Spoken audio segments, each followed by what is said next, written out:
जय श्री श्याम दोस्तों, एक प्यारी सी कहानी और सच्ची कहानी के साथ। एक बार की बात है कि एक पंडित अपने बचपन के करीबी दोस्त से मिलने जा रहा था, जो बचपन से ही विकलांग था। पंडित के मित्र का गांव बहुत दूर था और उन्हें अपने मित्र के गांव तक पहुंचने के लिए कई छोटे छोटे गांव से होकर गुजरना पड़ता था। रास्ते में उसे एक आदमी मिला। वह आदमी भी उसके साथ चलने लगा। पंडित ने सोचा कि इतने लंबे रास्ते में साथ मिलना अच्छा है, इसलिए उन्हें कोई भी आपत्ति नहीं हुई।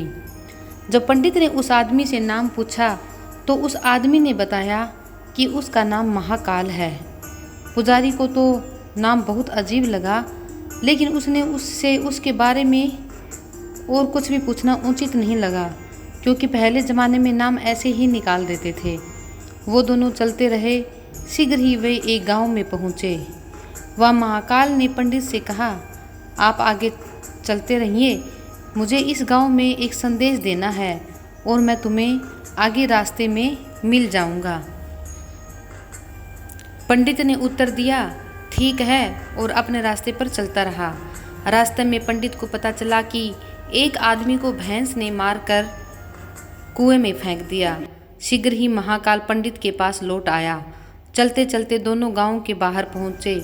वहाँ उन्हें एक छोटा सा मंदिर दिखाई दिया। वहाँ रहने की सुविधा बहुत ही अच्छी थी और पंडित के दोस्तों का गांव अभी भी दूर था, इसलिए उन्होंने रात में वहीं विश्राम किया और वो आराम से सो गए। पंडित ने महाकाल से कहा, थकावट बहुत हो गई है तो हमें भी विश्राम कर ही लेना चाहिए, हम कल सुबह फिर से निकलेंगे।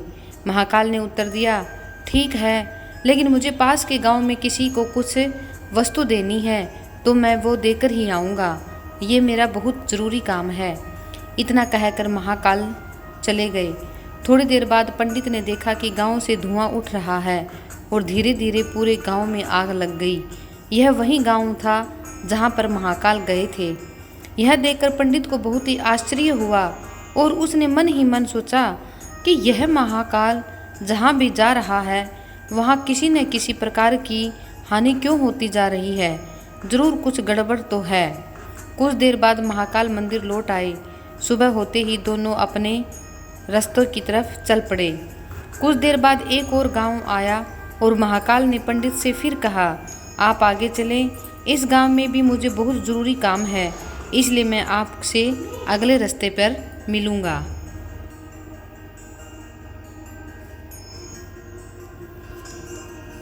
इतना कहकर महाकाल चले गए। इस बार पंडित आगे नहीं बढ़े और उस पर नज़र रखने के लिए पंडित ने महाकाल का पीछा करना शुरू कर दिया और उसने सोचा कि मैं देखूं तो सही कि यह महाकाल जहां भी जाता है वहां इतना नुकसान क्यों हो जाता है और यह क्या करता है।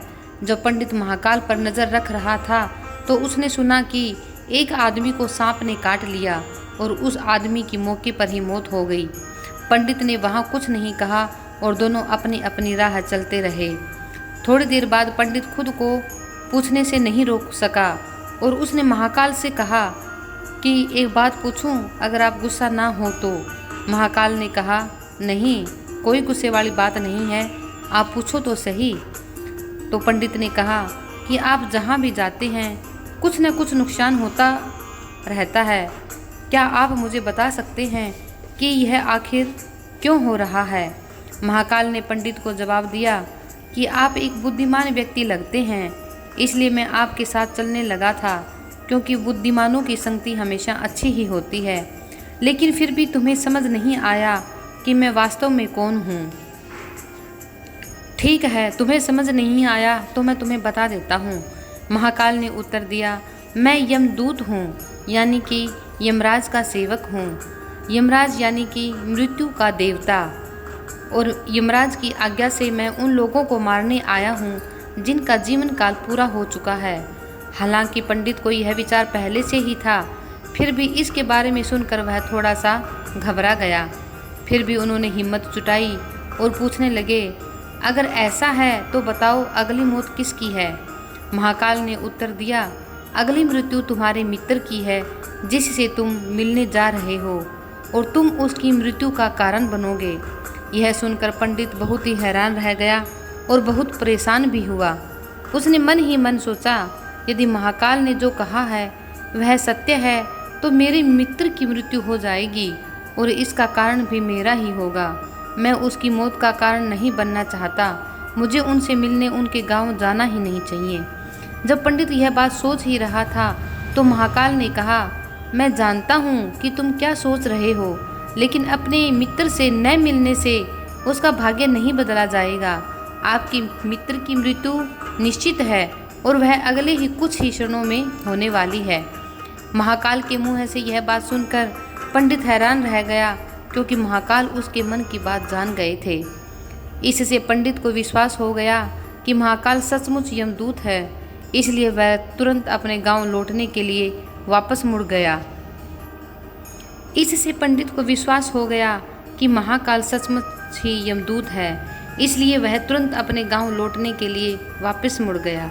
लेकिन जैसे ही वह मुड़ा तो उसने देखा कि एक आदमी तेजी से उसकी ओर आ रहा है। जब वह आदमी करीब आया तो पंडित को एहसास हुआ कि यह तो उसी का दोस्त है जिससे वह मिलने जा रहा है। उसे यह देखकर पंडित को एहसास हुआ कि उसका दोस्त बहुत थक गया है और ऐसा लग रहा है कि वह काफ़ी देर से उसका पीछा कर रहा है। जैसे ही दोस्त पंडित के पास पहुंचा तो अचानक उसका दोस्त गिर पड़ा और उसकी मौत हो गई। पंडित ने आश्चर्य भरी नज़रों से महाकाल की ओर देखा, मानो वह पूछ रहा है कि उसके मित्र को क्या हो गया। महाकाल को बात समझ आ गई और उसने कहा, तुम्हारा दोस्त पिछले गांव से ही तुम्हारा पीछा कर रहा था, लेकिन गूंगा और एक पैर से विकलांग होने के कारण वह तुम तक नहीं पहुंच सका। न ही वह तुम तक पहुंच सका और न ही तुम्हें बुला सका। उसने आप तक पहुंचने के लिए अपने शरीर की सारी ताकत लगा दी, लेकिन बुढ़ापे में शरीर में इतनी ताकत नहीं होती, इसलिए आपके दोस्त की हार्ट अटैक से मौत हो गई और यह आपकी वजह से ही हुआ। उसने अपनी शारीरिक सीमा पार कर दी। वह आपके पीछे भाग रहा था, आप तक पहुंचने की पूरी कोशिश कर रहा था। यह सुनकर पंडित को एहसास हुआ कि महाकाल अवश्य ही यमदूत है।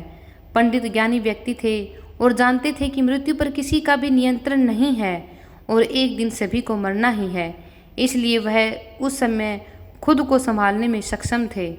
पंडित को जिज्ञासा हुई और पूछा, क्या आप मुझे बता सकते हैं कि मेरी मृत्यु कब और कैसे होगी? महाकाल ने उत्तर दिया, हालांकि किसी भी सामान्य प्राणी के लिए यह जानना अच्छा नहीं होता, क्योंकि कोई भी प्राणी अपनी मृत्यु के बारे में जब जान जाता है तो वह परेशान रहने लगता है। लेकिन आप एक बुद्धिमान व्यक्ति हैं और यह देखकर कि आप अपने मित्र की मृत्यु को कैसे स्वीकार कर पाए हो, तो मुझे ऐसा लगता है कि आप अपनी मृत्यु के बारे में जानने के बाद भी परेशान नहीं होंगे आज से। इसलिए मैं आपको बता देता हूँ कि आज से ठीक 6 महीने बाद किसी दूसरे राजा के राज्य में फांसी लगने से तुम्हारी मृत्यु हो जाएगी। और आश्चर्य की बात यह है कि तुम स्वयं अपनी फांसी को अपने दिल से स्वीकार कर लोगे। तुम्हें बिल्कुल भी 1% भी तुम यह नहीं कहोगे कि मैं फांसी पे नहीं चढ़ूँगा। अपनी खुशी से तुम फांसी पे चढ़ोगे। महाकाल के जाने के बाद, क्योंकि अब उसके पास पंडित के साथ चलते रहने का कोई कारण नहीं था, इसलिए महाकाल वहाँ से चला गया। महाकाल के जाने के बाद पंडित ने अपने दोस्त की मृत्यु की सभी रस्में निभाई और अपने गांव लौट आया। दोस्तों, कोई भी व्यक्ति कितना भी ज्ञानी क्यों न हो, अपनी मृत्यु के बारे में जानकर परेशान हो ही जाता है और मृत्यु से बचने का हर प्रयास करता है। पंडित ने भी ऐसा ही किया। पंडित एक विद्वान था, इसलिए राजा को भी उसके बारे में पता था। उसने सोचा कि राजा के पास कई बुद्धिमान मंत्री हैं और हो सकता है कि वे उसकी मृत्यु से संबंधित समस्या का समाधान खोजें और उसकी मदद करें ताकि उसकी मृत्यु न हो। तो पंडित राजा के दरबार में पहुंचा और राजा को पूरी बात बताई। राजा ने यह समस्या अपने मंत्रियों से साझा करी और उनसे सलाह मांगी। काफ़ी विचार विमर्श के बाद यह निर्णय लिया गया कि यदि पंडित की सारी बातें सच है कि 6 महीने बाद उनकी मृत्यु हो जाएगी, लेकिन इसके लिए उन्हें दूसरे राज्य में जाना होगा। तो हम इसका एक सोल्यूशन निकाल ही देते हैं कि वह राज्य से बाहर ही ना जाए पंडित जी, और उसकी मृत्यु भी टल जाएगी।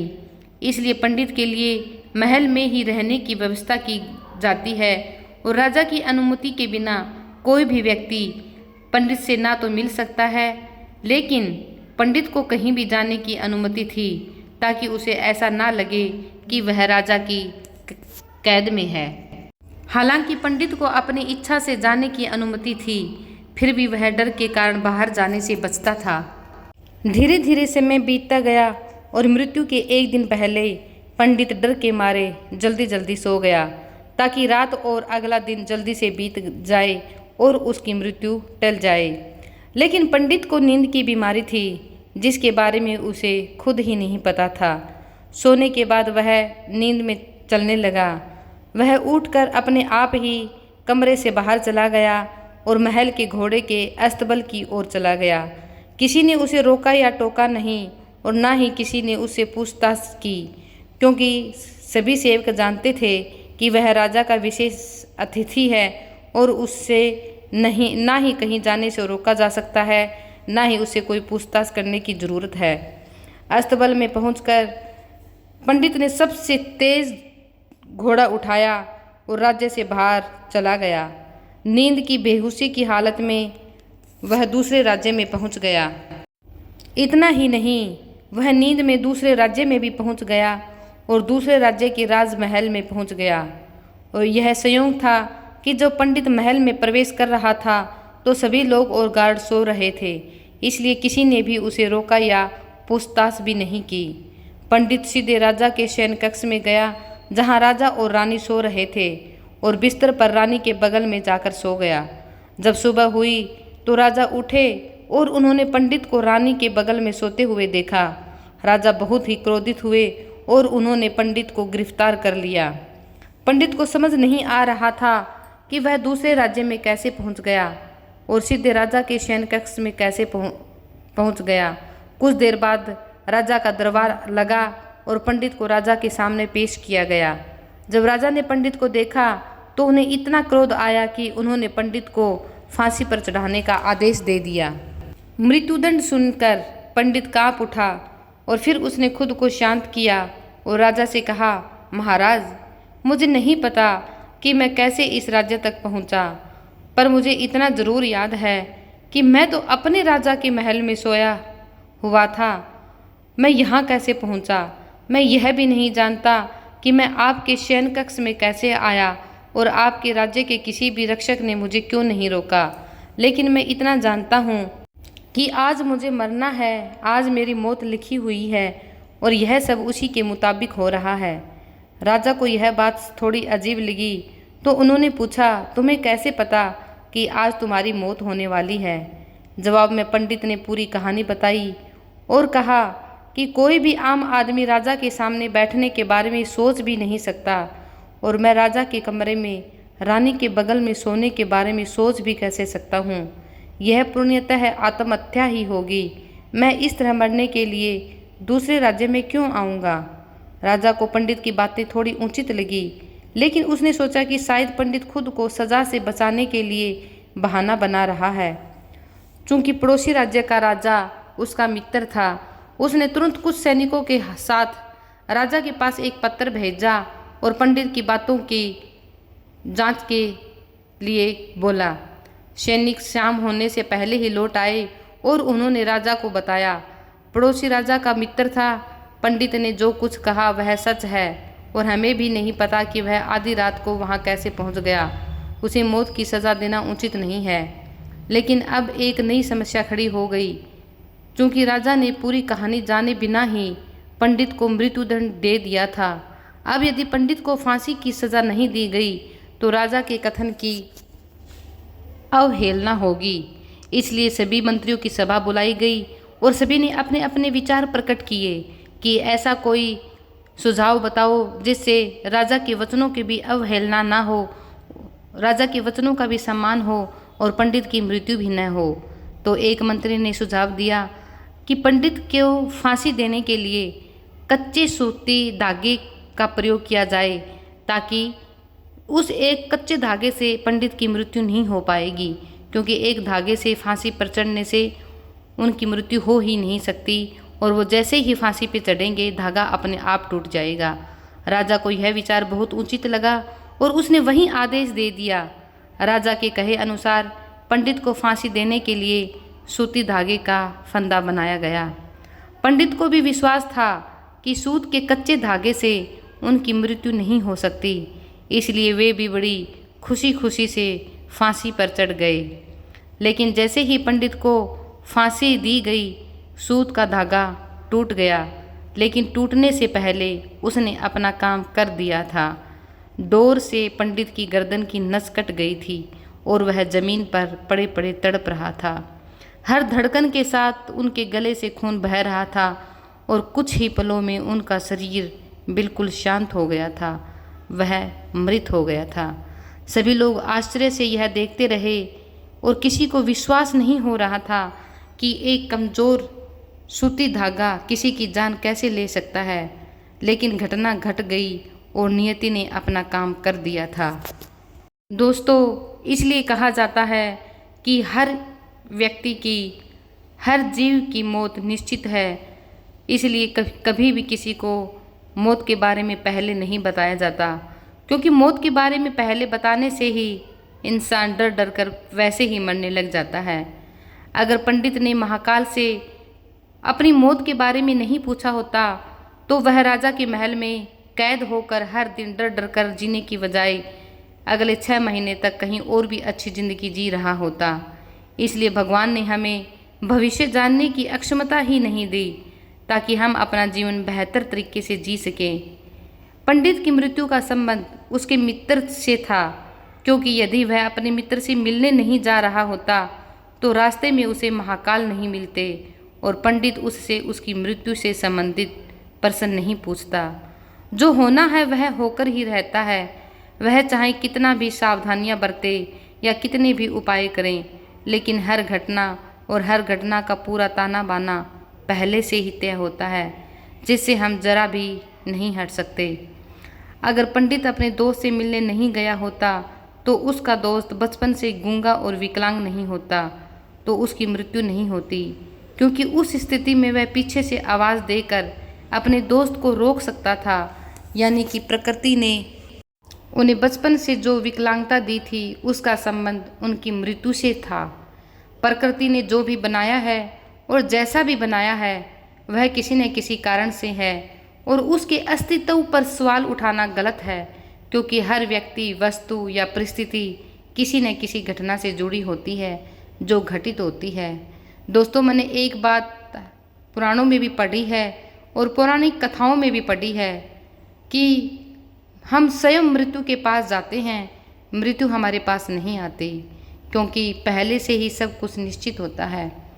इसी प्रकार यदि पंडित को स्वयं अपनी नींद की बीमारी के बारे में पता होता तो वह पहले से ही राजा को यह बात बता देता कि वह राजा के महल से बाहर निकलता तो कोई न कोई पहरेदार अवश्य उसे रोकता। परंतु पंडित को खुद को ही नहीं पता था कि उसे नींद की बीमारी है, क्योंकि ऐसी घटना उसके साथ पहले हुई भी नहीं थी, क्योंकि हमेशा उसने अच्छे से नींद ली और अच्छे से ज़िंदगी का आनंद लिया। परंतु वह मौत के डर से जब वह अच्छी तरह नींद नहीं ले पाया तो उसे नींद में चलने की बीमारी लग गई। अर्थात प्रत्येक घटना के घटित होने के लिए प्रकृति पहले से ही सारे बीज बो देती है, जो अपने निश्चित समय पर अंकुरित होकर उस घटना के घटित होने में अपना योगदान देती है। इसलिए प्रकृति से लड़ने का कोई मतलब ही नहीं है, क्योंकि हम नहीं जानते कि किस घटना के घटित होने के क्या कारण होंगे और उन कारणों से संबंधित बीज कब, कहाँ और कैसे बोए जाएंगे। इसलिए दोस्तों, हमें वास्तविक ज़िंदगी में कभी भी किसी को दोष नहीं देना चाहिए कि उसके कारण यह हुआ, उसके कारण यह हुआ। वास्तव में सब कुछ हमारे अपने कर्मों के कारण ही होता है। इसलिए हमें सिर्फ अपने कर्मों पे बल देना चाहिए। हर हाल में हमें अच्छे कर्म करने चाहिए, क्योंकि होनी तो होकर रहेगी। पर मैंने कई लोगों से यह बात भी सुनी है कि जब होना ही होता है तो हम कैसे भी कर्म करें। पर ये गलत है, क्योंकि जब होना तो होता है, परंतु कर्मों का फल भी जरूर मिलता है। जय हिंद, जय भारत। कहानी पसंद आए दोस्तों तो लाइक, शेयर और सब्सक्राइब जरूर करें। जय श्री श्याम।